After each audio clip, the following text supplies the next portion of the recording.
This is Kate Baconsale. You're listening to Baconsale.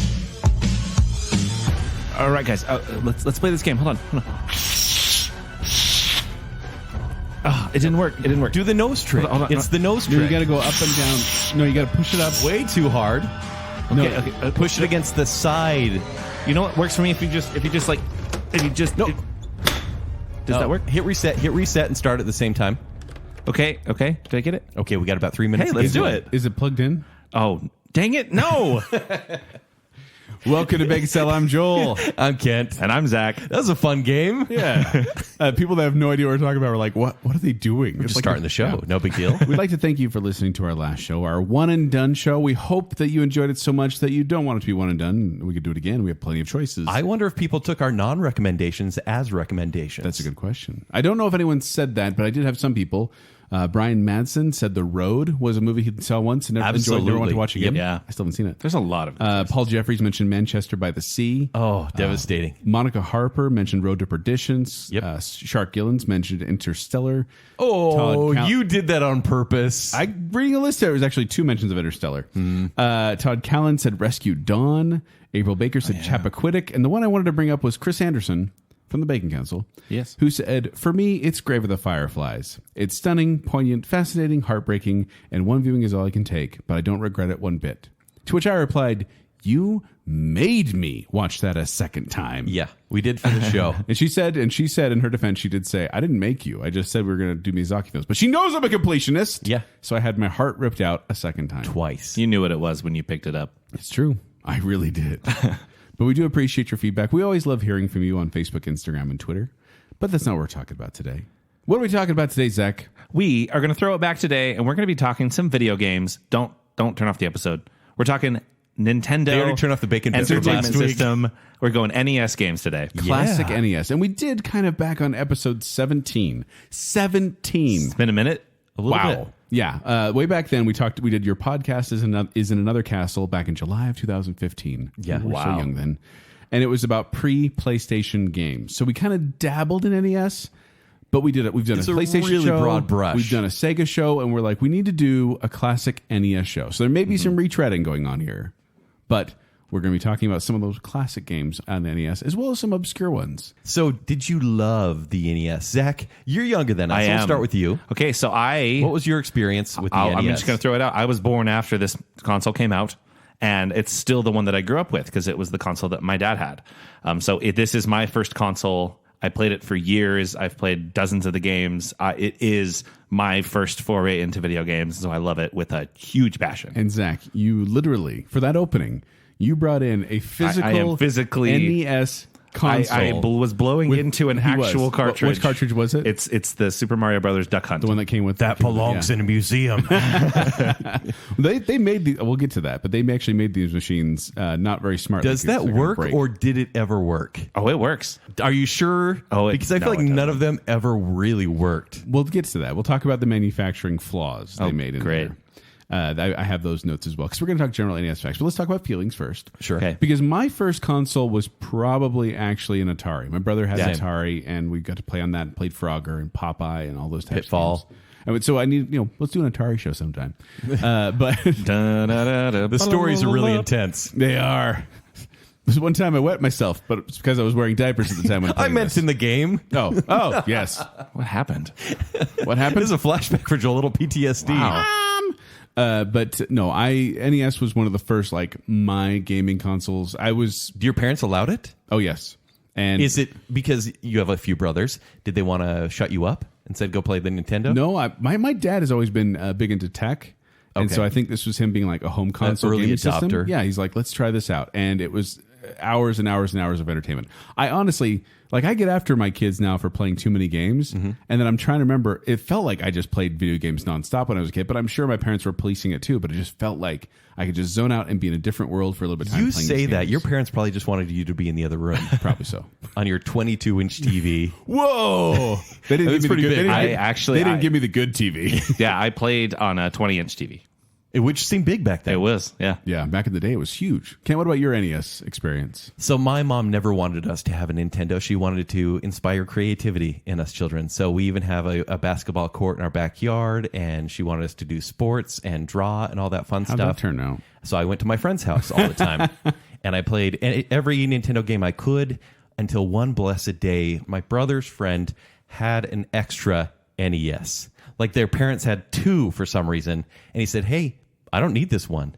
Do you guys want this? Your mom may not let you keep it." And so we got a free Nintendo. Oh my gosh. Isn't that amazing? That's so cool. It's kind of how I got my Wii. Is it? Well, I won it on the radio. And PlayStation 4 too. That was because of a broken HDMI Yeah, connector. exactly. Yeah. Wow. So we got a free Nintendo, and that changed my life, and I became, well, part of the geek I am today. So grateful that I had that. But looking back at these games, the research we've done, Yeah. what a terrible console.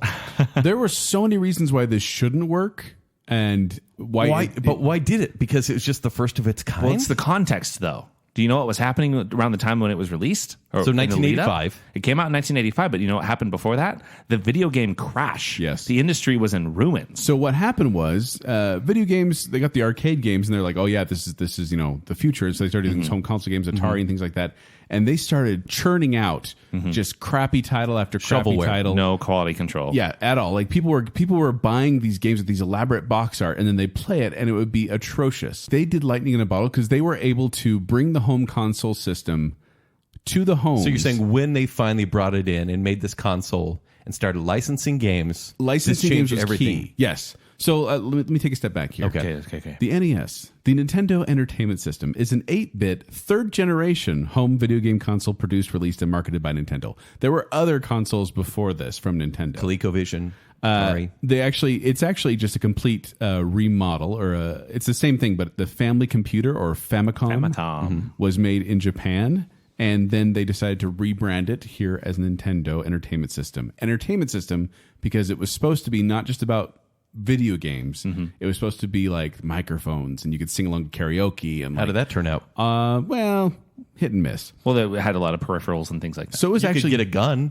It was actually right at the crash. 1983 was when it came out in Japan, and then it didn't arrive in America until 1986, and it actually helped revitalize the U.S. video game industry after the crash. This is basically the Disney Renaissance of video games. Yeah.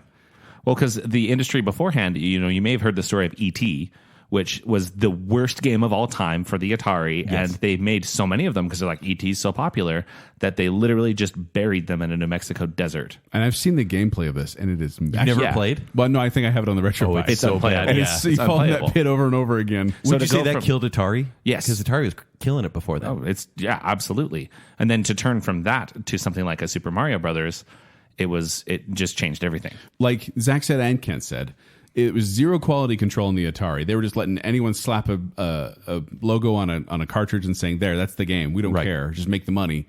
And then it was when Nintendo said licensing, when they said, "Look, we'll allow other people to create games so we can churn them out faster, but we're going to be watching these games and give them the little seal on there, the Nintendo seal of approval, that this is a big good deal. game." It was. And that's why a lot of the games that came out, another thing they complained about is that back in the day of Atari, like I said, elaborate box art, terrible actual game graphics. Yeah. If you notice, the first run of those Nintendo games, the first 17 games they launched, which I can name them all, but Duck Hunt, Excite Bike, and Kung Fu Pinball, Soccer, a couple of those, Super Mario Brothers were a couple of those. They featured the actual graphics on the box. Yes. Because they're like, we're not trying to market you here. We're here to entertain you. And good on them. The Nintendo, by the way, they decided not to do because before Nintendo, it was kind of the slot in the top where you just stick it down in. Right. And they decided to do the front-loading zero insertion force, or ZIF, cartridge socket. And they did it that way because it was designed to resemble a front-loading mechanism of the VCR, which was very popular at the time. They literally made that design to go in the front so that it could look like a VCR, because that's what people liked. They were basically doing everything for it to not be an Atari. Yeah. Also, there was some weird thing I read where it talked about they were worried about kids electrocuting themselves on the open... If it were just like a toaster? like it was just sticking up there like the Right. Atari, like they get static electricity, go put the game in and get shocked. And so this apparently was a way to prevent that. But the way they did it kind of wrong because, first of all, it's not zero insertion force because there are pins, little tiny pins on the cartridge and little tiny pins on the console. And when they go together, they kind of bend apart. and they made it out of brass-plated nickel connectors, which get tarnished and have oxidation. They start to rust. They start to break down. So they didn't make these to last, which is kind of sad. No, the consoles or the games. Yes. Did either of you, by the way, look up how many titles, officially licensed game titles there were? Let's hear it. You guys want to take a ballpark figure? I'm going to say 394. Yeah, a couple hundred. 714. What? 714 All licensed released game in the titles. U.S. though, because In I the know NES. the Japanese market had a ton more. 677 of these were released in North America. Wow. Yeah. So that's a lot of games But that's to go where through. I want to jump though, because based on this research, I try to play so many games over the past couple of days, and Because I would you have say, a RetroPie. Yes, I have a RetroPie which emulates all these classic titles. I think probably all 700 some odd. And if you don't know what RetroPie is, it's amazing because it's this little tiny SD card. Yes. You can fit your entire childhood. We're not just talking NES, we're talking Atari. Takes we're no talking space at Sega, all.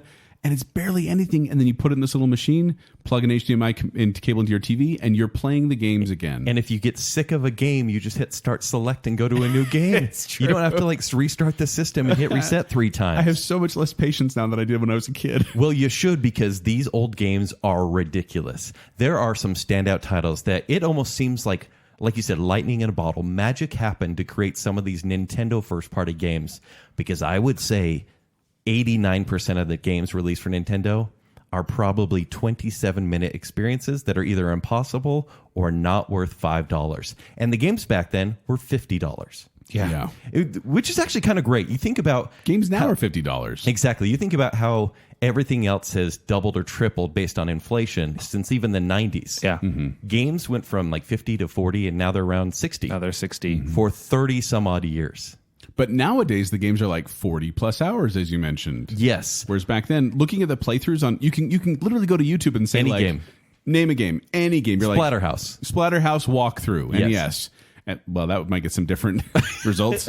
But you can see a playthrough, and all of them are like 30 minutes, 40 minutes, 50 minutes maybe. And that's about how long the game would take. Yeah. Because you didn't sit down night after night after night after night and play these games continuously. You generally had to play these games in one sitting, too. Exactly. It was very rare. You either got a code, or like in, I think it was Legend of Zelda, if you hit select on the second player's controller, you could save a spot. So because I'm a parent now, I think about how much of a waste of money these games were. And I would only probably, if I were to go back in time, I would only let my kids rent the games and tell them to beat it while Funny we you had should it for say those that, 2 by days. the way, because I didn't realize this, but apparently there was a huge legal battle about rentals. Because Okay. like places like Blockbuster would just buy the games and then rent them out, and Nintendo would get no cut after the purchase. Oh, makes sense. And so Nintendo sued them and said, look, you're killing our sales here because people don't buy, they go rent. And you guys only pay us once, and these people are playing multiple games. So they took a huge lawsuit about it. In the end, actually, Nintendo ended up losing. There was some licensing stuff where they couldn't include like the manual. So they include like a card with like some instructions on it. You know what's the worst, though? Is when you rented a game, you saved your game file, if you could, onto the game. And so if you didn't beat it over that weekend and had to take the game back, Yeah. you just hoped by the next time you rented it, your save file was still there. Yeah.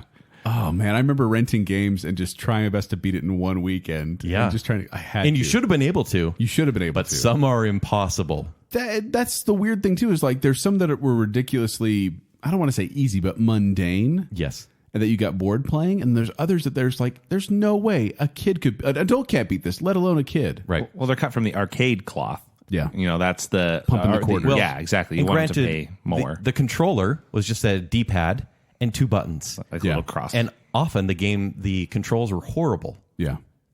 unless it was a stellar game, which hopefully we'll talk about tonight. I think we're going to get into a few stellar games. Luckily, we here. are going to filter through. But I did want to bring that up. That do you guys notice that just games don't come with instruction manuals anymore? No. It's literally like in-game learning, which Tutorials and it's funny how like you go to the menus to you get a your PS4 stuff. controller, and Yeah. there are 10 buttons. I'm just in my head. There's a Two on lot. the top, and then there's and the middle one's in the Touchpad, pad. too. Yeah, there's a bunch. So there's so many buttons on there, and yet at the beginning they're like, "Here's how you play." Whereas back then it's like you have an A button, a B button, up, down, left, right, and it's like, "Okay, sit down. We're going to explain this to you." Also, but it's kind of weird because the games didn't give you any sort of exposition at all. Often you just started a game, one player, and they just put you in the adventure. There was no exposition. But then you read no the intro. manual, and it's like, in the land of Guarden, Yeah, there was yes. a wizard that cursed everybody. And you're like, whoa, this sounds amazing. Then you play the game. Now you have like 10 hours of tutorial in a game. Oh, yeah. But there was those there was a lot of the games that made the translation as far as the manual goes, but it didn't go great, and so some of those old manuals are those are fun. fantastic. Speaking of those. translation, just playing some of these old Nintendo games and getting the Japanese to English translation is so It's good. a lot of fun. It's really funny. One final bit of general Nintendo trivia, if I may, gentlemen. Do you guys know when they discontinued the Nintendo Entertainment System in both in North America and Europe? What year? Had a decently long run, so I'm going to say 93. 95. 95 is correct. Okay. Wow. And what was the last game released in, we'll say North America? Just Dance, 1995. Wario's Woods. Oh, wow. Lion King actually came out in Europe, I believe, 1995, which was Lion King Nintendo game. But yeah, never played Wario's Woods, but that was the last Nintendo game. So that's in America. when did the SNES come out? That means they 91. were running concurrently. Yeah, for a little bit years. there. I think 92, 93 is when SNES it? came out. Yeah. It was around the same time as Sega. So Yeah, early 90s. Wow. So we have a series of 12 categories, and we are going to be giving our answers for those. Kent and I, Zach's going to jump in whenever he feels strongly I urged feel to do so so. inclined. But we hope you're playing along at home and join us on this walk through memory lane of the Nintendo Entertainment System. I'm excited for this one, guys. Ready? Ready? Let's start with the king of the castle, the one who saved video games, Mario. I want to hear your best Super Mario Brothers game. Super Mario Bros. 3. That's Okay. your answer? That's not my answer. That is the answer. That's not the answer. What's yours, Joel? I'm going with Super Mario Brothers 2. You're insane. No. And I'll tell you why. But you No, go first. you're You go not. first with your Super Mario Brothers 3 love. Come Well, on. I hate to upstage you. It is the best because the original Super Mario Brothers was such a great game. And I don't mean the one where you're just jumping on a POW box and changing it. It's just an arcade Mario version. Brothers is what Mario that's called. Brothers. The first game was such a great platformer with great controls. Agreed. And then you had Mario 2, which wasn't meant to be a Mario game.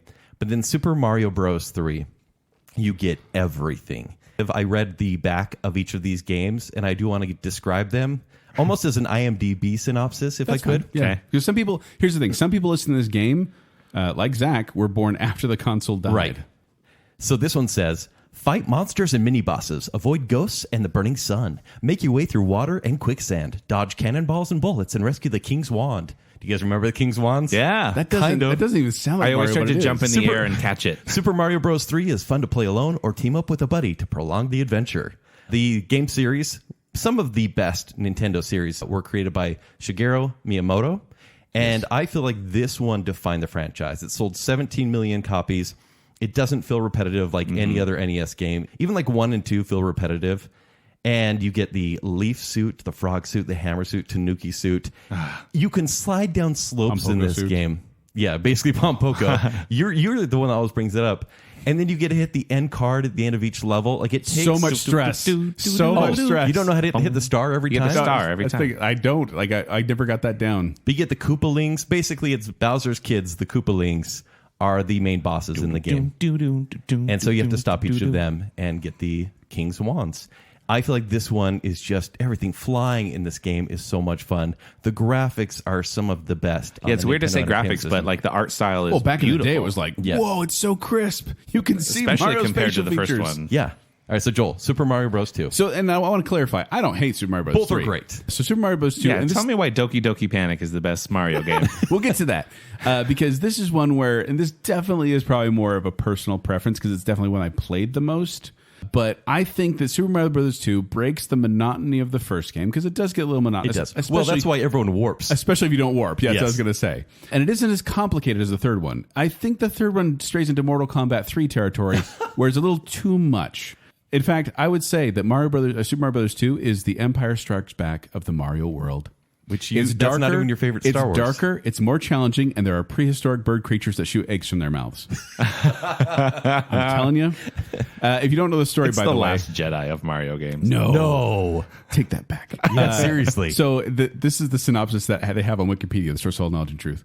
Mario has a dream of a staircase leading to a door to another world. A voice identifies the world as the dreamland of Subcon and asks for Mario's help in defeating the villainous frog named Wart, not Bowser, by the way, a tyrant who has cursed Subcon and its people.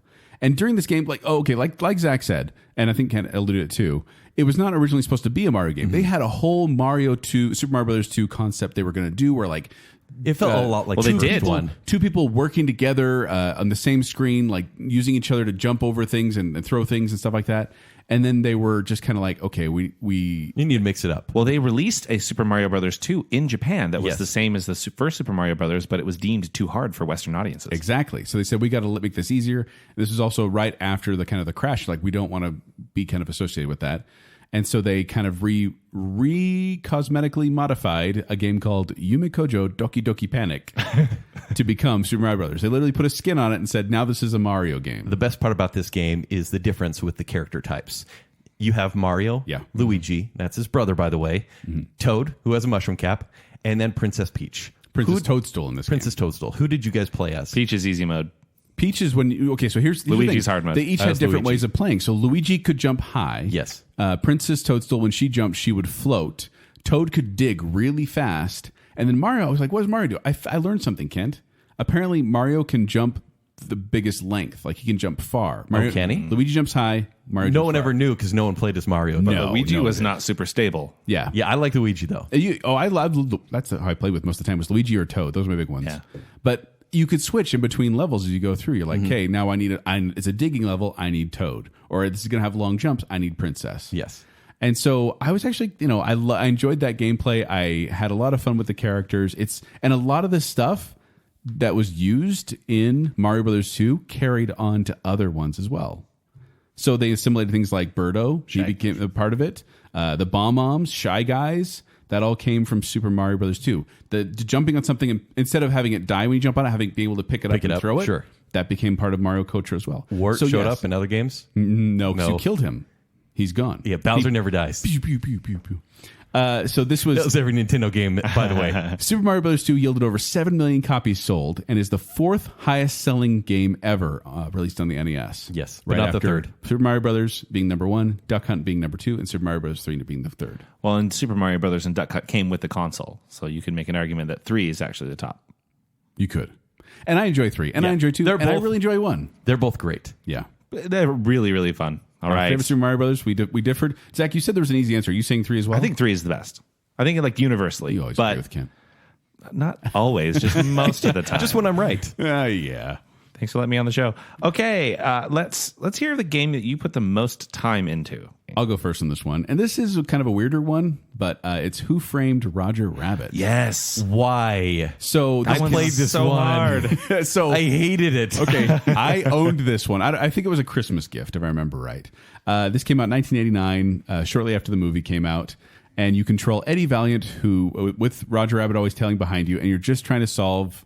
You're trying to find Acme's will so then you can fight Judge Doom. It's in pieces, isn't it? But yeah, it's in pieces. You have to find different pieces. So you are literally walking around, like you walk outside and it's overview of a city. overhead of the city, and you're walking just from building to building, and then you just walk in each building, and you walk into a room and you search the drawers.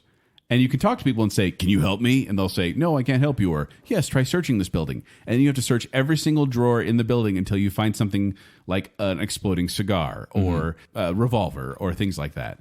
And the thing that drove me nuts about this game is that you can get killed by one touch of a rat on your ankle if it hits you wrong. Like, it was kind of annoying how you could die so quickly in that. But I played this game, and it was just one of those kind of mystery games. And it's almost open world because you're walking through Los Angeles, Toontown, the outskirts. They have like these mountains you can walk through to find a Basically hidden... GTA. Yeah, basically. And it's weird how they don't use a lot of the characters from the movie.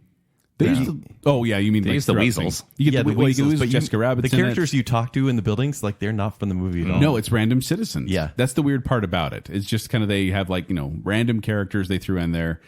And the reason that I put the most time at this is because, one, it's a very long game if you're playing it. I watched the walkthrough and it was only like 35 or 40 minutes, which made me feel stupid because it took me forever. Well, you were a kid. But I played this. I played this game, but could not figure out how to get to the end and defeat Judge Doom. Like, I could get there. I had the will. I was able to get in there, and I just couldn't beat Judge Doom. And so I gave up. And then decades later, when I got my RetroPie, I said, you know what? I'm doing this. I'm going to beat Judge Doom. But I wasn't about to go and like do the whole game again. So I found a code to get right to Judge Doom, just so I could jump back to where I was before. And I learned how to defeat him. And even though I watched the video, it's not easy. It's kind of one of the worst bosses out there because you have to like do this. He does this weird kind of run jump thing to power up before a punch. And you have to do like 50 of those to beat Judge Doom. It's insane the amount of work that you have to go through to do this. So yeah, Who Framed Roger Rabbit. I still enjoy it. Even I played it again and I was like, wow, this is going to take forever. But I think I'm going to go back and try and play the whole thing. Really? Okay. Nice. Yeah. What do you got, Kent? Tetris. Yes. Ooh, that's a good one. From 1989. So good. The back of the box says, the Soviet game sensation. Do it in a Russian accent. Nope. The Soviet game since There we are. The game. Yes. Tetris is like the original, right? It's no Pong or anything, but it has been remade probably more times than any game out there. And I still have bought recent versions of Tetris. So you're a Candy Crusher. Yeah, I guess I am. Yeah. The original, Candy Crush. Crusher. Well, Tetris. what I like about the NES Tetris is it's a little slower paced than the more modern ones, and I think that's more fun. Yeah. I think so too. And I feel like I'm really good at Tetris. Yeah. And this kind of continued on. And maybe it's because in math class in high school, I had a TI-85. You can play Tetris on that as well. So instead of listening... We didn't get the good music. No music at all. The Yeah. dun, dun, dun, dun, dun, dun, dun, dun, dun. Yes, comrade. Yeah, by the way, Sing the song of our motherland. that song is a 19th century song called Korebeniki, and it is a folk song about the courtship between a peasant girl and a peddler. Perfect for Tetris. It really is, right? 11 out of 17 found this interesting. Exactly. So there was actually a thing called the Tetris effect, and it's when people were playing too many hours of Tetris and they would start to see it whenever they close their eyes or in their dreams, they'd see the pieces fall. I feel like that probably happened to me in this game and Guitar Hero. Some people see shadow Yep. monsters. Some people see Tetris pieces. Yeah, I see Tetraminos too. See, the thing is, Tetris, I enjoy it, but I get so frustrated because my brain sometimes just doesn't want to work, especially when it gets near the top. My brain just goes, nope, too high, brr, shuts Oh, down. does it? Mine And is also like, I'm okay, kick in overdrive. Yeah, it just kind of gives up, stupid brain. Been there. All right. You had mentioned it a little bit in the intro. I want to hear your favorite box art of these games. So as we said, some of these are basic. Some of them sell a different game entirely. Yeah. Like you see this huge sprawling expanse, and then the game is like a little player that doesn't look anything like the movie character, for example. But I went with a game that represents enough. I mean, the graphics are still 8-bit, but represents what the cover showed, and that is Castlevania from 1986. Nice. I picked the Castlevania series. You did? Yeah. For this whole thing? Well, yeah, for the box Yes. art. Yes. Because I was like trying to remember, like I just kind of did a memory search on this, Kent. And I was like, what boxes that I remember staring at specifically? And I remember especially Castlevania. So One. Simon's Quest is number 2. Right. But the first one I think it is has the big Dracula face. Yeah, Just so kind you of the shadow, have like the logo's visible and memorable. You have the dramatic image where Simon is standing back to the camera. The whip is already flaying, and then it shows a long road up to the castle and the specter of Dracula appearing in the night sky. Yeah, it's like one of those 80s glamour shots where like Dracula's Totally. face is kind of fading out, large on the side. And I feel like that actually captures the game because the whole thing is going to risk your life in Right. Castlevania. And Yeah. by the way, the box art of Castlevania, enter at your own risk. If you think it's scary on the outside, wait till you see the basement, which I'm not sure that really has a lot to do with the game. But okay. When you finally meet the Count, you'll know he's going for the jugular. So keep your courage up and stake sharp and say your prayers. I love these things. Wow. This was like Castlevania is one of those series that I just really enjoyed all the games on it. And like You even like Simon's Quest, which is a radical departure. Simon's Quest is the Super Mario Bros. 2 of the Castlevania world. It's a true story. But no, it wasn't until 3 that get Terrible like night for a Trevor curse. Belmont or something like that. Number Trevor's 3. great. He's no Simon. Sure. But I really do like this. It's artwork. Like you look at these and it's like the whip is like kind of curled around him as he's about to crack It's it. like the Drew Sturzen of Nintendo It's art. so good. Yeah. I would totally hang these up on my wall if my wife would let me. Castlevania actually originally it was supposed to be called Dracula's Satanic Castle. That's what the Japanese kind of translated over Moms to. would have never allowed that in their homes. Yeah, and then and we were talking about art. I believe it was on the release of Simon's Quest because the whole point of Simon's Quest, Castlevania 2, is that you defeated Dracula in the first one. He put a curse on you. So now you've got to find his body parts and bring them back together so that he can be resurrected so you can kill him again and kill the curse. Yes. Which makes total sense. But apparently Nintendo Power, I want to say, or Game Pro. I think it was Nintendo Power.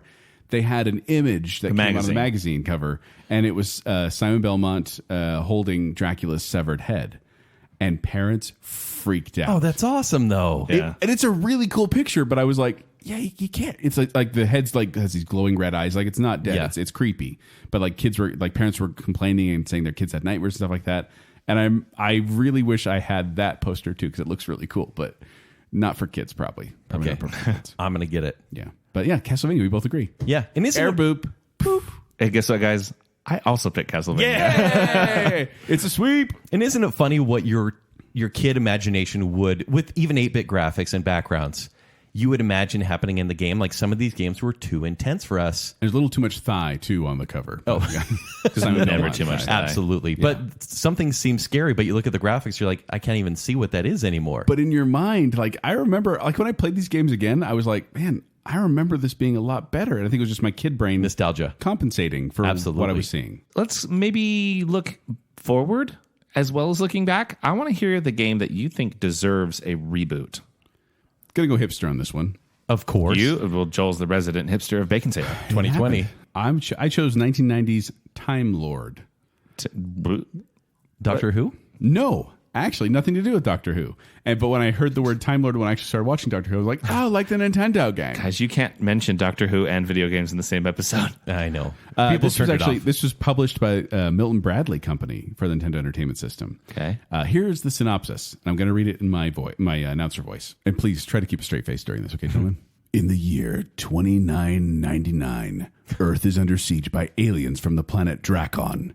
Using time travel technology, they have sent armies to four periods in human history with the intention of altering history to make humankind easier to conquer in the present.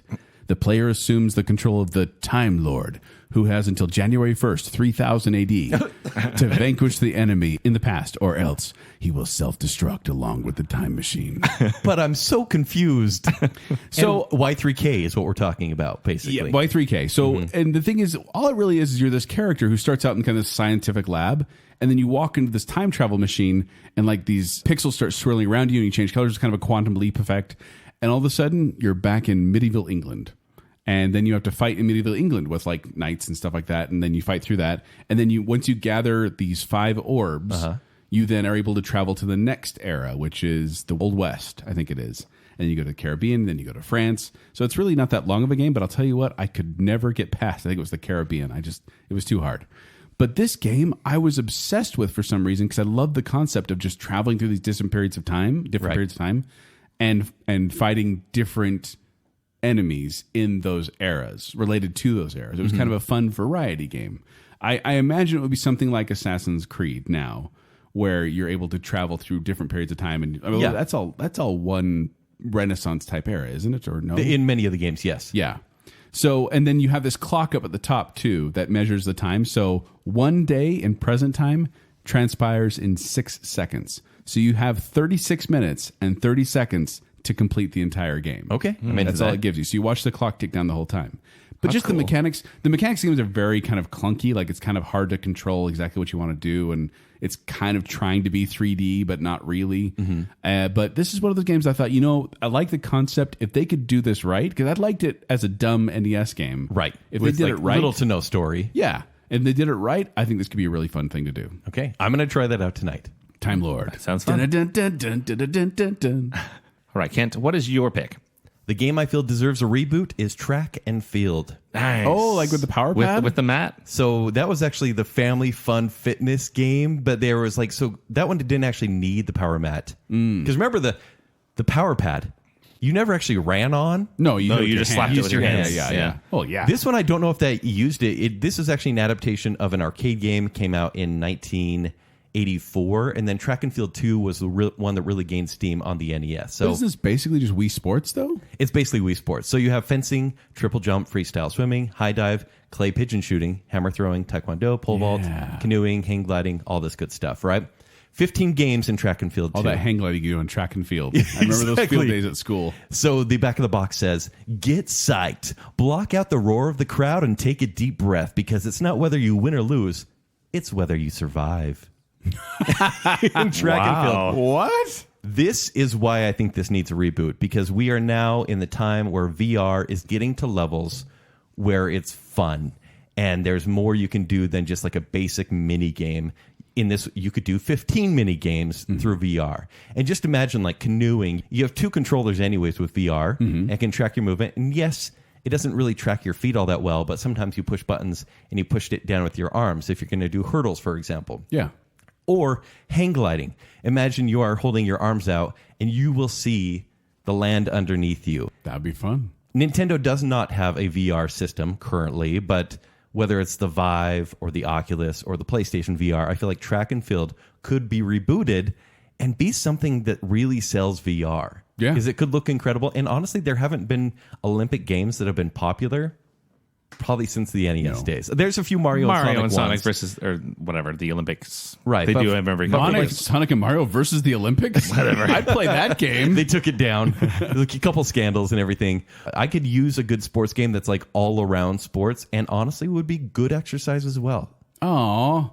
Oh, I sorry. was hoping I could just be a virtual athlete, not a No, real with athlete. VR you need to stand up, Joel. You don't just get to sit down. Oh, I'm I don't sorry. want to stand up. Sit down to play my game. It looks cool.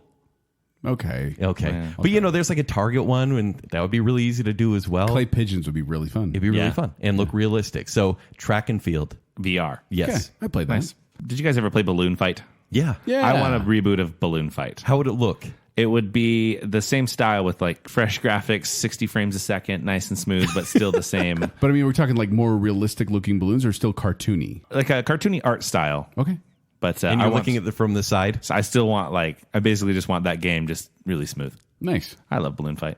Let's talk about your weirdest licensed game. Now, when we say license game, it's when the company says it's like a sponsorship or a partnership where they're like, "Hey, this cool movie comes out. Let's make a video game version of it." Or, "Hey, this television series is really popular. Let's do a video game version of it." For example, the only movie to come out this year was The Invisible Man. And so Trolls. LJN would have said, hey, we're going to make an Invisible Man game that has nothing to do with the movie. That's yep. the problem is you get these licensed games and it's like, okay, we're going to play, like we talked about E.T. on the Atari, whereas like E.T.'s a very popular movie. Let's do a game. And it's like this brown tan blur walking around the screen Falls in a pit. to find Reese's Pieces. Who or knows? something. But you fall in a It's a pit a dog. lot Yeah, and you nothing get to do stuck. with it. And sometimes they take way creative licenses. Like I remember, this isn't one I talked about. I hope it's not one you talked about. But Goonies 2. Yes. Yeah. But that was a direct sequel, To the movie. and the movie never was made. Right. Yeah. So the thing is, but they did the Goonies. It's like the only Goonies game that I know is Goonies 2. They didn't make Goonies 1. Yeah. And so they call it Goonies 2 and it has nothing to do with the movie. But I love Great that soundtrack. game. Yeah. But like you're walking around hitting people with a yo-yo and trying to find a key that opens this portal to something else. Like it's bizarre. So I'm going to go with Back to the Future 2 and 3. Whoa, yes. Compilation pack. Yeah. See, I owned Back to the Future 1 and played it a lot. It's horrible. It's kind of an awful game. Yes. But I still played a lot. I don't remember 2 and 3 as much. So it came in a combo pack because obviously 2 games are not even as good as 1. Right. So even 1, you collect clocks so you don't run out of time, and hula hoopers are trying to kill you. They're not trying to kiss you. Yeah, but they still, when they touch you, you're dead. Yes. Which makes no sense. So in this one, this is Back to the Future 2 is like the majority of this game. If you want to play 3, you can play all 6 hours of this game because 2 and 3 together is 6 hours. On By the the way, NES? Yes. No saves at all. You had to do this in one sitting. Are you kidding me? Isn't that crazy? that is So insane. no one ever got to 3. But in 2, it follows the story. Biff has the almanac. So you're in this alternate future. And so you were fighting piranhas, snails, Koopa shells, Flappy Birds, and runaway trash cans. They're all Wait. trying to kill you. You said it wasn't like the movie, though. Yeah. I remember the Koopa shells. There's lots of them. Yeah, So this many is- Koopa shells. Exactly. Like it's like a post-apocalyptic Piranhas? nightmare. Yeah. Piranhas for sure. And nothing's ever explained. And when you jump on something, a random key will fly out, but it doesn't hit the ground. It just flies off screen. So you often miss the keys because you have to get to doors to get secret items in this game.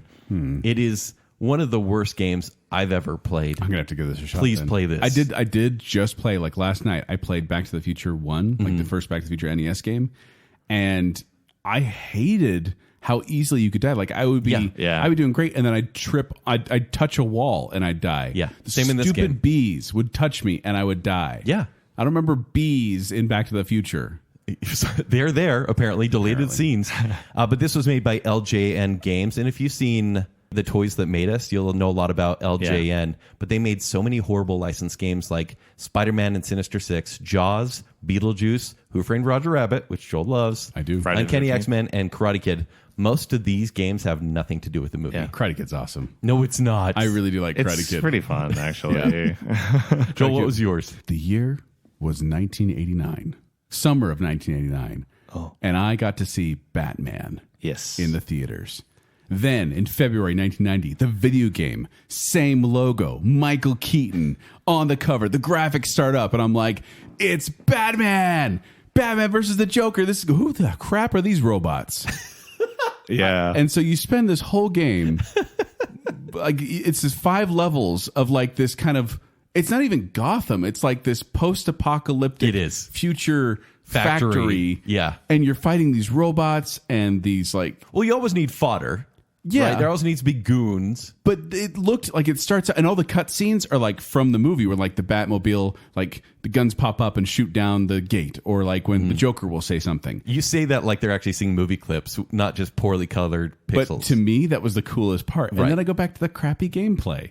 And I mean, it was, you could kind of jump on wall jump. There's kind of cool, like a little Batman grappling thing going back and forth. It was like Ninja Gaiden a little bit. And I learned something though, Kent, because the thing is, you actually go through what they say: Gotham City streets, Axis Chemical Plant, Gotham sewers, Mysterious Laboratory, and then the Gotham Cathedral Bell Tower. So you get to the Bell Tower, and you do fight the Joker at the end, who's insanely hard. Yeah, but he hits you with lightning. But here's what I learned. This is the weird part. Apparently, a lot of the characters in this are official DC Comics villains, such as, and this is the thing, the Batman movie was Batman versus Joker. So you know when they made the video game, they were going to include Deadshot, KG Beast, Maxi Zeus, Heatwave, Shakedown, and Night Slayer, as well as Killer Moth, the Electrocutioner, and Firebug as some of the bosses. No way. But it's like they took the most random, stupid characters and threw them in the game as just... I mean, Deadshot's pretty cool. Deadshot's great. But he doesn't look like Deadshot. No, not at all. KG Beast is cool, too. It was kind of just... And the thing is, I should clarify, I did play this game a lot, and I enjoyed it. Because it's a Batman game. Because it was Batman. It's a good Batman game, but it's weird compared to the movie. They literally could have swapped that. I'm actually not entirely convinced they didn't just swap out the Batman character with a ninja or whoever had there in the first place. Because everything I else, think it was a Ninja Gaiden game. Yeah. it doesn't look like Batman. It's weird. But that's I also should clarify. I chose one that I actually played a lot because as I was scrolling through the games yesterday and playing some of the stupid games you told me to, Like Hudson Hawk? that was awful. Yonoid? I didn't play Yonoid yet. Yonoid. But I kind of scrolled through a couple like, oh, I know that movie. I'll play it. And then I was like, this gameplay is Crash terrible. Test Dummies? 5 seconds into it, and I'm like, I'm done. Yep. Let me out of here. Oof. Sorry, Fester's Quest. Fester's Quest. Never apologize to Fester's Quest. Terrible. Did you guys know that there's a Tom Sawyer game for the NES? Have you played this What? game? No. Yeah. I know it's like public domain, so it's not Are you just technically floating on licensed. the Mississippi? Pretty much. Yeah. It's really bad, but I've played Wow. it way too much. Tom Sawyer. I'll look it up. Tom Sawyer. The RetroPie really does have just like this list of games, just category, like hundreds and hundreds of games that you just scroll through. And so I'll have to go look it up. It's interesting. I mean, it depends what ROM you get, but yeah. All right, this next category is a really fun one for me. I want to hear your best video game music. What do you got, Joel? So there are actually a number of options here that I could have gone with. Many. And I would have been fine with any of those. And I hope, Kent, we didn't pick the same one just for variety's sake.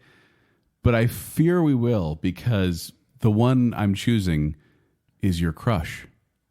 I'm choosing this. Hey. That is Lindsay Sterling playing The Legend of Zelda theme I song. like that you went specifically with Lindsay Sterling playing this song.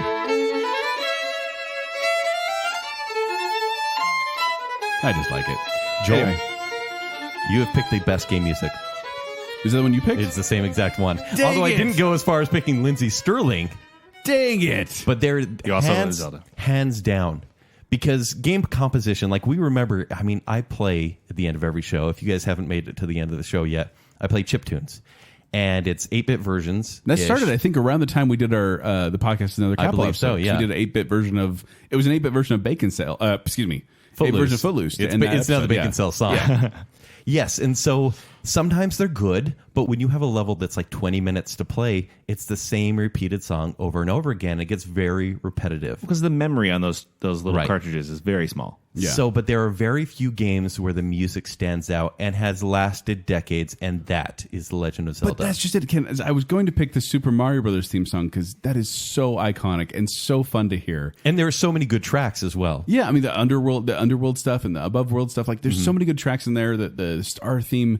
There's so many good ones there. I should have picked it because I should have known you gone for Lindsey Sterling. So the game creators tried to get Maurice Ravel's Bolero for the theme, Okay. actually. Couldn't get the rights. So Which, if you don't know, go look it up because it actually is a pretty memorable piece. it is. It's a well-known song. Yeah. But then they got Koji Kondo, who was the in-house composer, and he created this masterpiece. He actually did Mario as well. But if you've heard a Super Mario Brothers theme or Zelda theme in the past 30, 40 years, Yes. it's probably by him. So amazing. And so you have the main theme, the menu theme is great, the overworld, dungeon theme, Ganon's theme. Yeah. There's Yeah. so many memorable pieces in here. And the reason I chose this one, though, above the Mario one, is I love the Mario one, but I don't have any covers of the Mario one on my playlist. Okay. I have the Legend of Zelda theme by Apocalyptica on my playlist, so I can listen to it, and I love it as a separate entity. So I still listen to that one as its own cover, and I don't do that with the Mario one, although I should because I really enjoy it too. When we were actually planning this show, I was playing like a lo-fi version of Legend of Zelda music. Oh yeah, You guys remember last Oh week? yeah, So- yeah, the chill music. Yeah, I think that The Legend of Zelda as a franchise has the best music in all of gaming. But it shouldn't. Better than Final Fantasy? No, Yes. that's not true. It's- It shouldn't It's true. work, though, because you're in the overworld for like the entire game. You just see over Link. Not Zelda, but Link. And it's the same music again and again, unless you're in the dungeon. It should get so boring. Like, you should just be like, I'm sick of it. This earworm is the worst, but you love it the entire time. Oh god, what was it? There was one game I was playing yesterday, and I said I have to stop it because the music is driving me crazy. And I can't remember what it is, but now, yeah. But I never got that with Zelda. Yeah. Even though I didn't really care for the game as much as other people. Sure. Yeah. But the music has stuck it out. Didn't you guys both say it was overrated in a different game? show? We did it on the Yeah. podcast in Yeah. the castle. Yeah. Fantastic choice, gentlemen. I will say my personal favorite is actually Mega Man 2, though. There's some great music in Mega Man. It's good music. Remember how you just said Legend of Zelda had the best music out there? as a whole, as a franchise. But Mega Man 2 is amazing. It I'm is trying to good remember. I music. can't remember how does the music go? Well, there's the main. There's like the main. Okay,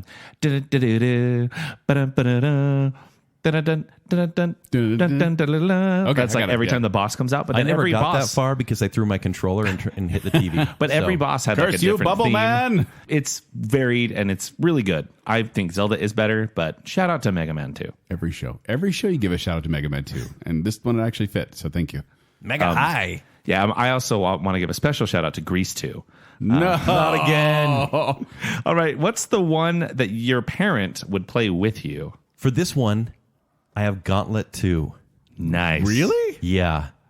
Your mom or your dad? My dad. Yeah, Oh, played Gauntlet? my mom hated the Nintendo. That's what I was trying to figure out. Yeah, like if she knew I was playing it, she'd be like, don't you have vacuuming to do?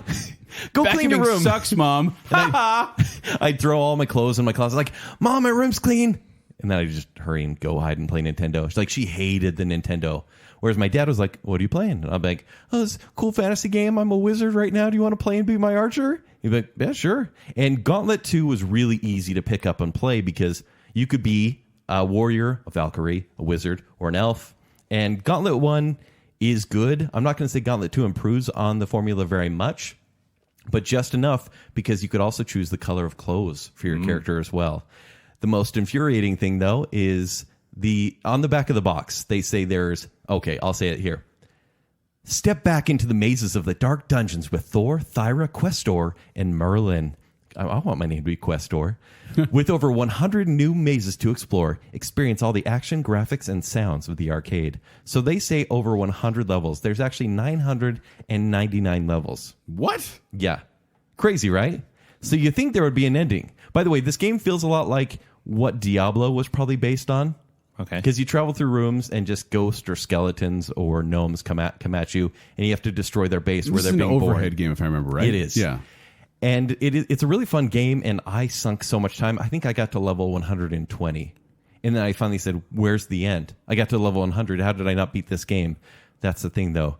There's literally no end to this game. Oh, wow. You beat level 999. There's not even a final boss. Then it says level 1, and you start over.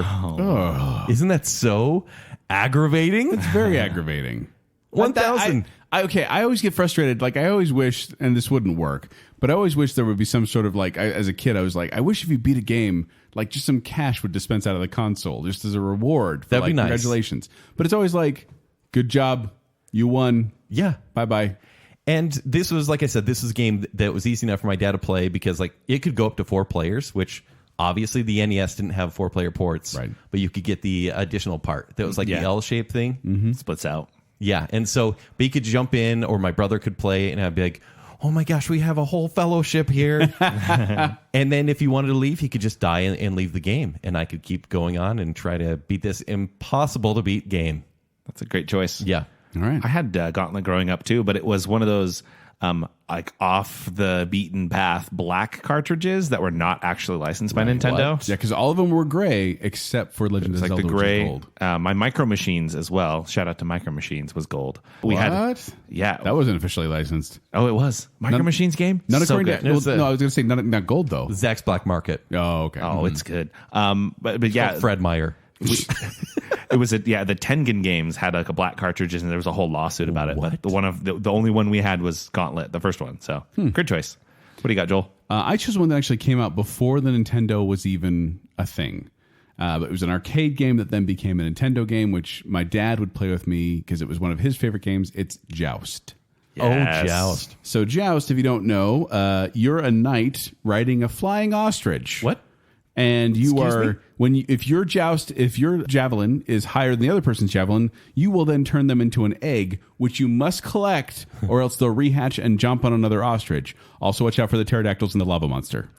I love this game. Just like real medieval times. Exactly. Love it. So this is one that it's such a simplistic game, but the mechanics of the game make it so I don't get tired of it. Like the levels get progressively harder, things get progressively crazier, things go away, things change.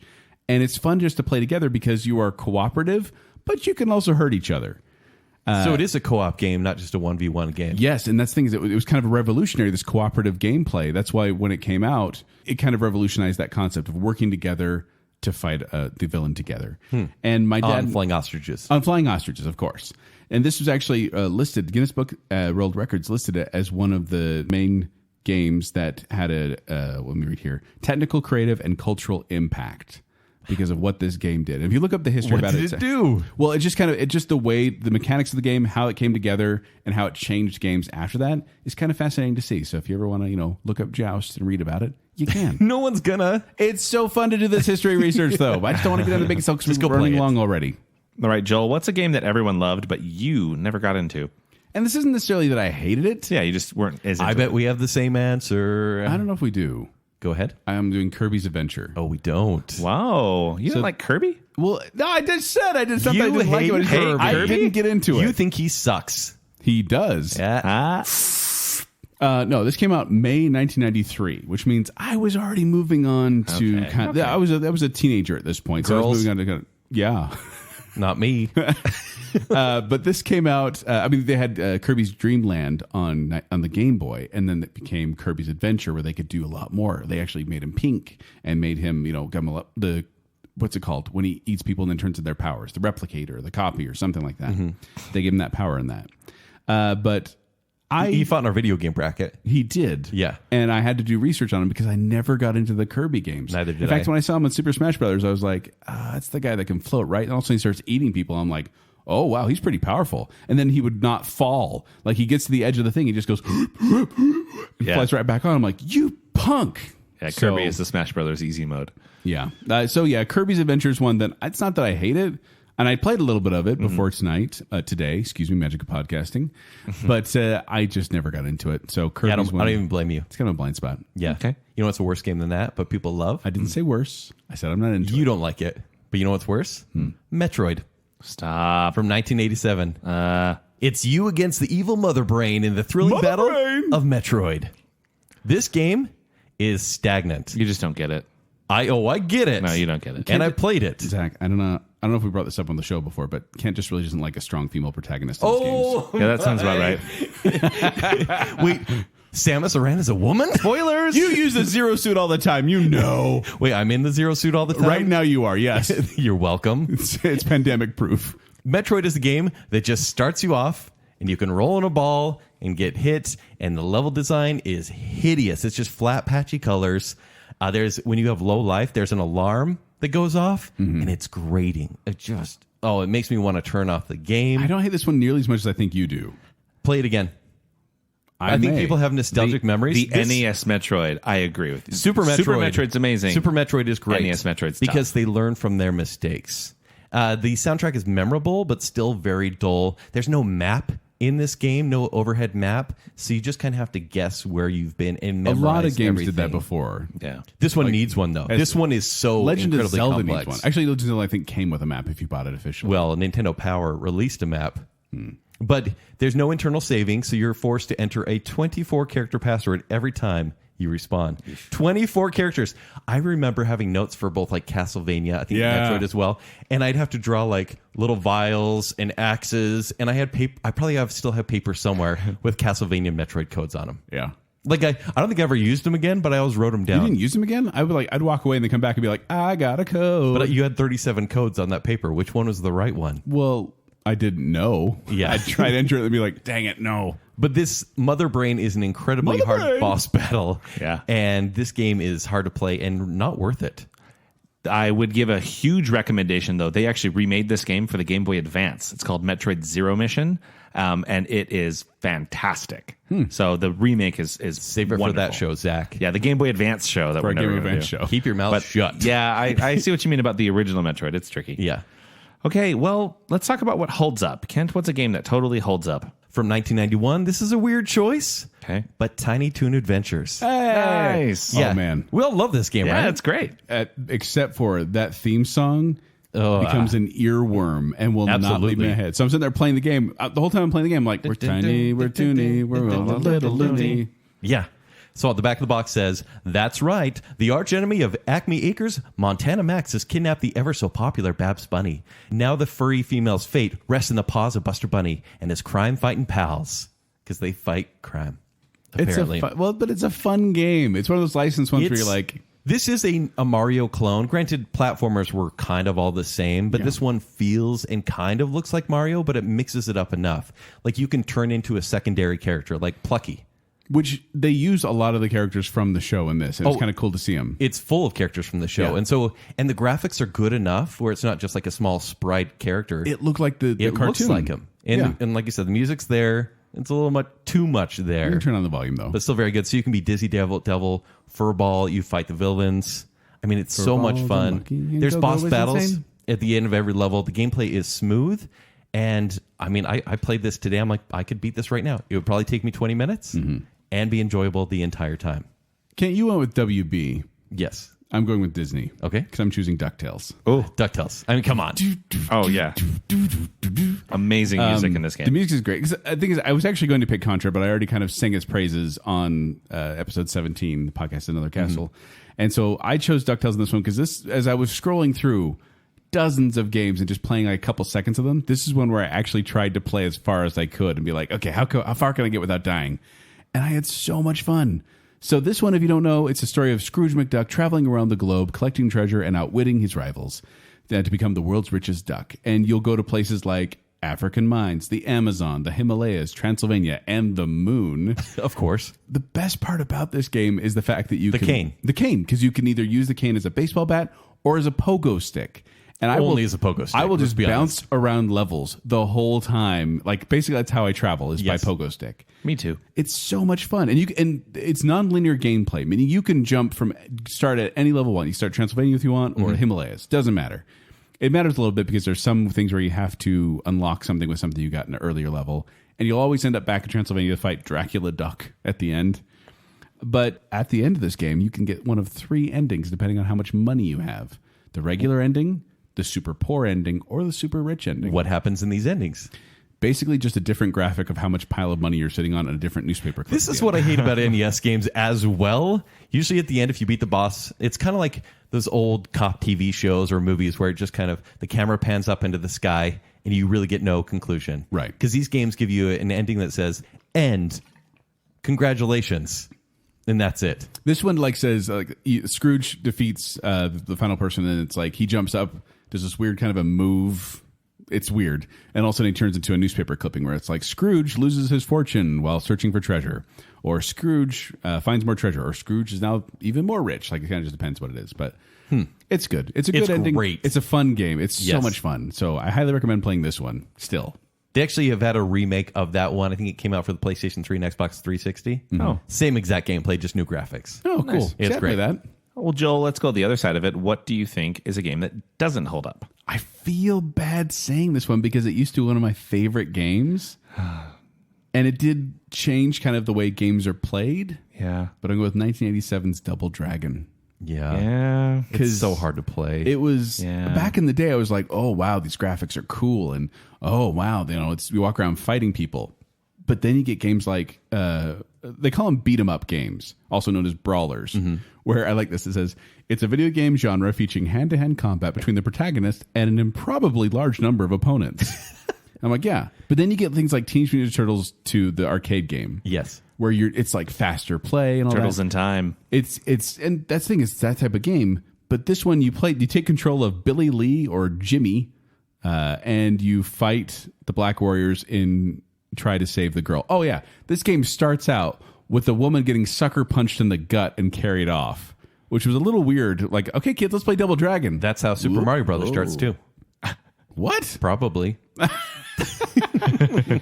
But they do. I played this one just with my kids recently, and I was like, "Wow, this is really slow gameplay. The fighting mechanics are not good, and you can pick up stuff that people drop and then use it, but then picking up again is I don't know. It's clumsy. It is weird that we have such good memories of this game. Yeah, And it I was think a never lot all of that people much fun to did. play. I think the big thing is that it's just been done better. I'd Yes. much rather play Simpsons than Double Dragon. or Streets of Rage. And if you Streets do of have, Rage, yeah. if you do remember this game being a lot of fun, you're probably thinking of the arcade version where you could play with the two players together. Because this one is where you have to take turns if you do two players. Oh yeah. and so you have to wait for your brother forever till you get to play again because you're Were the you little the brother. brother? I'm the little brother in this case, Right. And I had to wait forever for him to be done so I could die in 5 seconds. Then he gets to play again. Good choice. How about you, Kent? Mine is from 1988, and it's Ghostbusters. Oh. I played this one just barely, It's awful. and I enjoyed it. Oh, you knock it off I right did, now. even though I don't know why, but Okay. I was kind of getting a kick out of it. So this is a race against time because if the PK meter goes up to 9,999, the Stay Puft Marshmallow Man will destroy the city. But to win the game, you have to earn $10,000 and beat that time clock. You're Well, trying you have to beat you have to earn $10,000 and then go up the tower And because fight Zool is Zool. there. Yeah, There's, I think, 5 missions, and by 5 missions, I just mean screens in this game, and that's it. Because this one almost has nothing to do with Ghostbusters, except for you shoot BBs at ghosts in the sky. no, it's just a really poorly graphic. And there's avatars of the Ghostbuster logo at some point. Yeah. This is such a poorly designed game. There's a driving simulator, which is horrible. You have to drive from building to building every It's time you go to a horrible. new building. Unless you run out of gas, and then you have to go back to the overview map where the ghosts are closing in. I hate this game. I enjoy it. Has almost nothing to do with Ghostbusters. It's not good. And the Ghostbusters music seems to be played in the minor key. It's atrocious.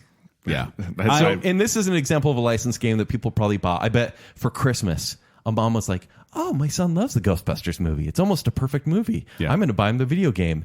And these kids like, "Mom, I hate this. But kid, Christmas is kid, ruined." you can go to the store and buy ghost food that then you can lure the ghost down so you can zap them and put them in a trap. You just shoot BBs up in the air, and the It's a ghosts string kind of of float around. BBs. It's basically the beam. It's just poorly graphics. Everything about this is poor. What do you mean almost a perfect movie? Well, okay, Ghostbusters is perfect. Moving on. Before we get to the real hipster in Joel, Kent, what is your hipster pick? from 1990. It's Little Nemo, the Dream Master. Yes, thank You you played so this much game for too? I love this game. I'm gonna have to look this up. The music's so good. It's so good. This is almost my music choice. So Little Nemo receives a royal invitation to visit the castle in Slumberland. Is he dreaming? It seems the princess is looking for a new playmate. I'm so happy right now. Okay. No. Joel, let me describe the intro movie because this one actually gives a story. This one is based off an anime. Oh, I'm looking up the video here, and this looks weird. So the gameplay There's is a clown incredible. talking to a little kid right No, now. get this. This is what the clown says. The clown, the messenger, wakes up Nemo and he says, "Come to Wonderland so you can be the princess's playmate." And Nemo says, "If she's a princess, she must be a girl. I've never played with a girl." And he says, "Yeah, but we have all the candy you'd want in Slumberland." He says, "Oh, I like candy. Anyone smart enough to give me candy can't be all that bad."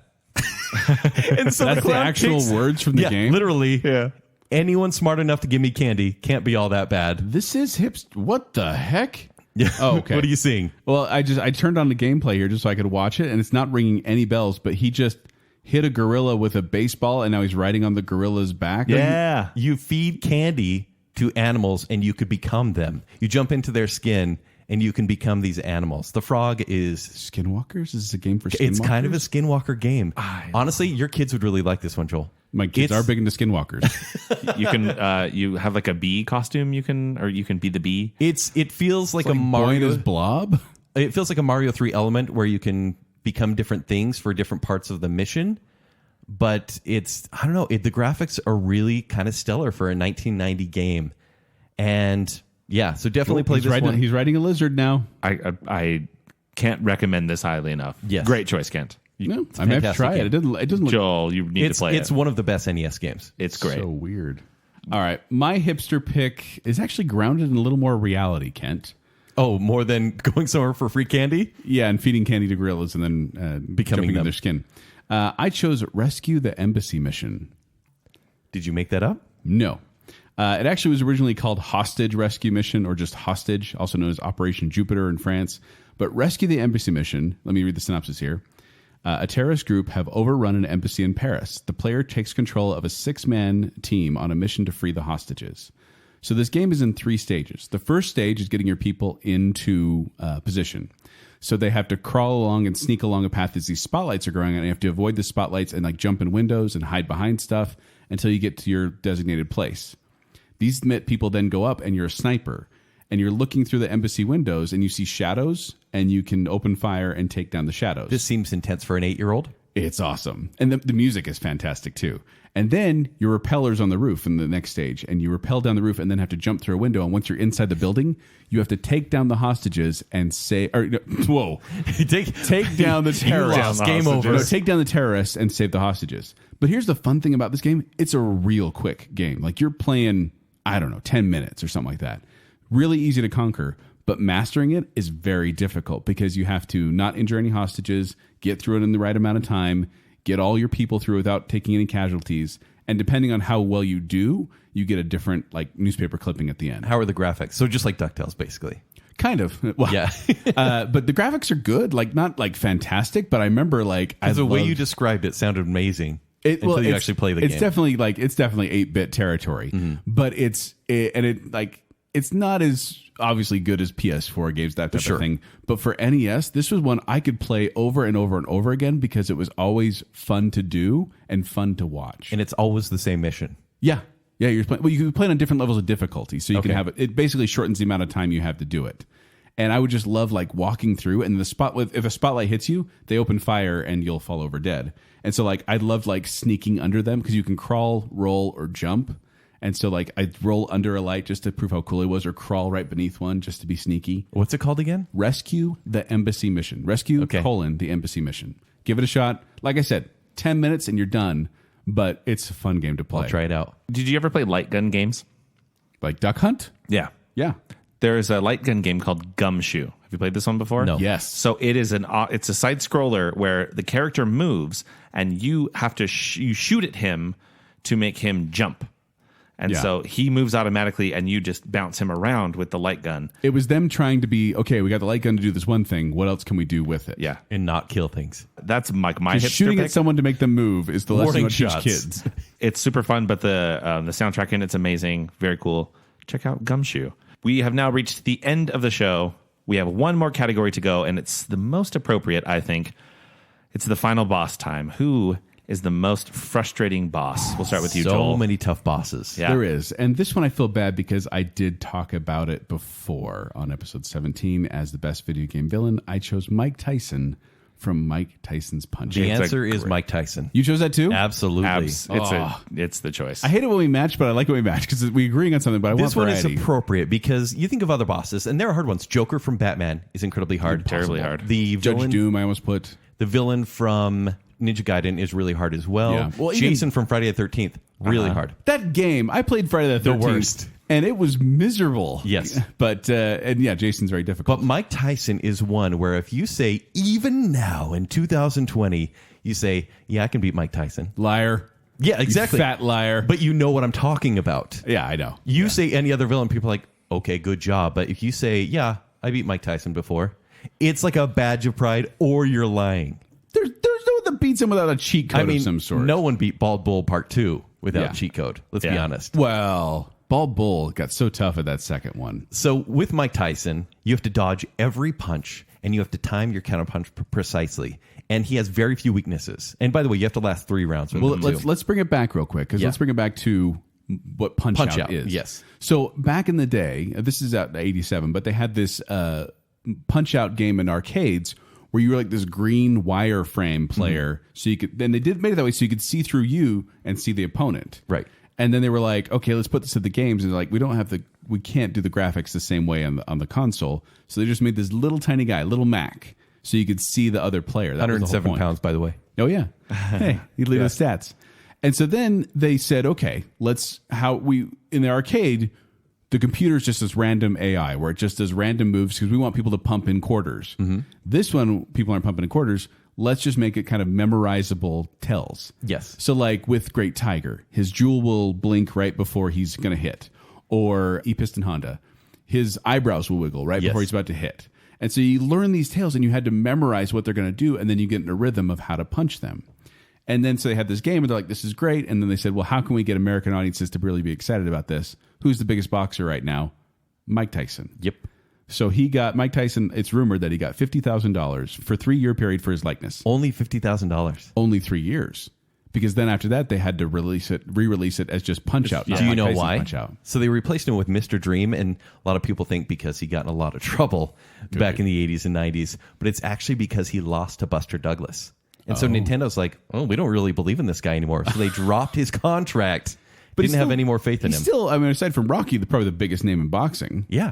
Probably because of this game, honestly. I think a lot of kids knew him because of this game. Like if there was ever another reboot, and there have been a couple different versions, but people always want Mike Tyson to be in the final boss in these games. So, Kent, you mentioned Mike Tyson being, if someone said they beat him, that was like a badge of pride. Right. I almost had a badge of shame when I played this just recently because I was tired. I want to admit that. I was tired. I haven't played this game for a long time. I was probably the controller's fault, but I almost got hit. Well, I got hit by Glass Joe. No, And you did not. I didn't get knocked out. I didn't come close, but I got hit by Glass Joe, and I went, "Oh my gosh, what have I become? I'm slow and old and terrible." Don't feel too bad because Mike Tyson also lost to Glass Joe when he first played this game back in 2013. That was hilarious. Yeah. They had him play it on. Was that? What was that on? They had him play it, but I remember that. Jimmy Fallon. Yeah, it was actually. right. That was it. Yeah. So there's actually code to get straight to Mike Tyson so you can bypass all the other players. And it's actually the old Nintendo Contact Us phone number. Really? You just put their Contact Us phone number there, right to Mike Tyson. And then you die immediately. Well, but then, okay, I just want to run through these, and I just want your impressions of these people, okay? Kent and Zach. okay. Glass Joe, we talked about. Yeah, simple. Cake. Super easy. Von Kaiser, remember him? Yeah, beatable. Yeah, not too bad. Piston Honda, you have to play him twice, remember? If you know the strategy, he's okay. He frustrated me because he blocks a lot of punches and you run out of steam pretty quick. I lose my patience with him. Then you get Don Flamenco. Oh, yeah. Funny. Big swing, so easy to dodge. Yeah. And then you get King Hippo, Ooh. Yeah. who was the trickiest one because you could not hit him or defeat him unless you knew the trick. Right. Which was hitting him in the mouth and punching him in the gut. Yeah. And then his pants would fall down and he'd fall down. Great Tiger with his pew, pew, pew. More pew. tough because if he kept getting you in the last one, dead. Yeah. And Bald Bull, We get the Nightmares about Ball Bull. I love the 8-bit laughter. Yeah. Strangely accurate. Beatable the first time around, but you have to fight these players. Soda another Pop time. Pinsky. Remember him? He Yeah. gets progressively drunker as the game goes on. That's right. Mr. Sandman. He was like the blackballed bull. Yep. And then Super Macho Man. Oh, He yeah. was really tough. So, and then you get Mike Tyson. And if you made it to Mike Tyson, good on you, because he was so frustrating. Because I'll admit, I've never defeated him. I never could. I haven't. I would like to Or Mr. Dream. I would like to say that I have, but I think it was a lie I said to impress my friends back in the day. So I'm going to keep up that lie today. Liar. A believe total you. liar. I believe you. By the way, You shouldn't. The music for this, the theme song for Punch Out, the doom doom doom, So good. That's actually Look Sharp / B Sharp March, composed by Malin Merrick, and it was used in the 1980 boxing film Raging Bull. It was like kind of a sports theme. They used it in Raging Bull, and so then they used it in 8-bit form for Punch Out. Didn't you love how Doc Lewis used to like cheer you on? You'd get the word scrawl. Select, And he'd be like, dancing like a fly, bite like a mosquito. Or he'd say, join the Nintendo Fun Club today, Mac. Yeah, like that promotional stuff they put. Yeah. But that's the cool thing about this game is it wasn't just fighting. You get the in-between matches where you get a little about their stats and their personality. Then you have like the training scene for no... It's not like they needed a With the loading pink screen. jumpsuit? Yeah, but they just have them running on the on New York. It's character depth. And it basically just made it Rocky. yeah. Yes. Oh, totally. Yeah. That's totally what they were going for there. But I bought it. Such a great game. I love it. I think we should all play this again and report back when we can right beat now. him. Yeah, I'm never going to beat Mike Tyson. I'm going to give an honorable mention to Bo Jackson. I'm going to consider him a boss in Tecmo Bowl. Oh, That one player that you could not unbeatable. beat. But if you were him, If you were him, you were unbeatable. Yeah. And then it's not a boss, but just all of Battletoads. Oh, I hate Battletoads. Battletoads is so it's so frustrating. I tried that one too just recently for this Blisteringly It's hard. aged so poorly. So Yeah. the entire thing is a boss battle Yeah. for me. But Yeah. I think Mike Tyson is the correct answer. Good job, guys. Thank you. This was fun. We should do this again sometime if the listener liked it and if the listener wants to hear more. Pick a console. Yeah. We'd love to hear your answer for this. We'd love to hear new categories that we could potentially use for a future show as Definitely. well. But let us know. Reach out to us on Facebook, on Instagram, on Twitter. We're there. We'd like to talk to you. And we enjoy hearing your thoughts as well, even though we may not like them on social media. We still like them internally. I don't like them, but I like them. We like them in our hearts. And before we go, we want to make sure we get a shout out to those special patrons in the I Am the Listener category. We have Terry Finley, Stephen Ross, Adrian Gray, Chris Strout, Braden Winterton, Colton Cook, Jennifer Kilkowski, Sean Sandquist, just Kyler now, and Alicia Bass. Thank you. Thank you so much. On the Bacon Council, we have Nicole D. Hale, Chris Anderson, Ryan Farron, Crew Dutler. Crew Dutler, Welcome to the Bacon Council. Yeah. And Reverse Listener. Thank you. Thank you. We really do appreciate patrons. We appreciate all you out there who are listening to us and supporting us. It really means a lot. But if you want to find me, you can find me at 76Joel on Twitter, or you can find me performing with Quick Wits. They are doing online shows right now. Check it out on the Facebook page. They're free. If you want to find me on Twitter or Instagram, it's at Kenny3DD. And if you want to read eventual movie reviews, it's ShowtimeShowdown.com. And if you want to catch me on social media, you can go to at Tumbling Mustard. You can tweet about how you don't want me to be on the show anymore because you're getting a little attached. Thanks, Matt. And of course, make sure you're following Baconsale on social media as well, at Baconsale on Twitter and Instagram. And make sure you've liked the Facebook page. And of course, we do have Patreon. Patreon.com/Baconsale will get you in on a little bit more fun. Support starts at just $3, and you can listen to all of the various Bacon bits that we've had. We had a recent fun discussion about everything. Body issues. Always body issues.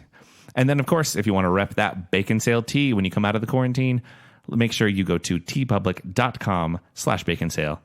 They're just the softest and most lovely shirts. Highly recommend them. And just remember, listener, you can't spell awesomeness without NES.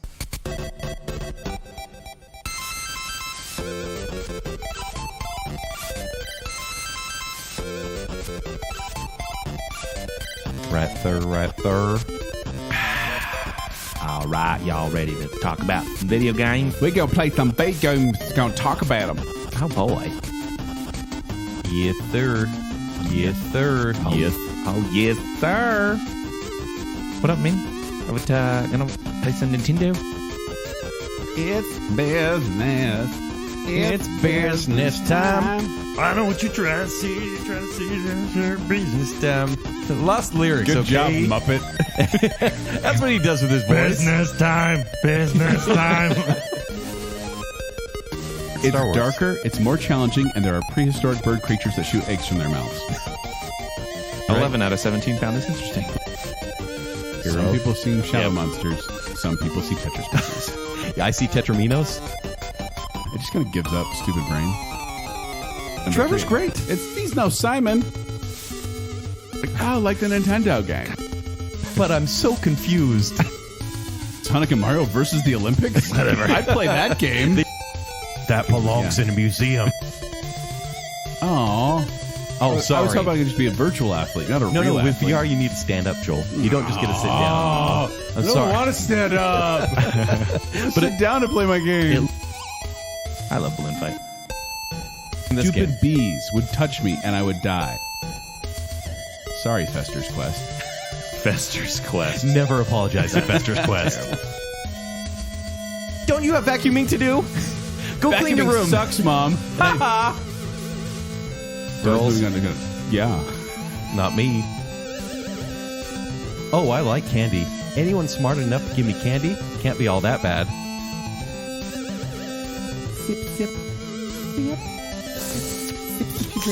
Yeah, y'all got straws. Blurp. Fancy. I like my straw. Yeah, I can beat Mike Tyson. Liar. Yeah, exactly. Fat liar. Join the Nintendo Fun Club today, Mac. Oh my gosh. What have I become? I'm slow and old and terrible.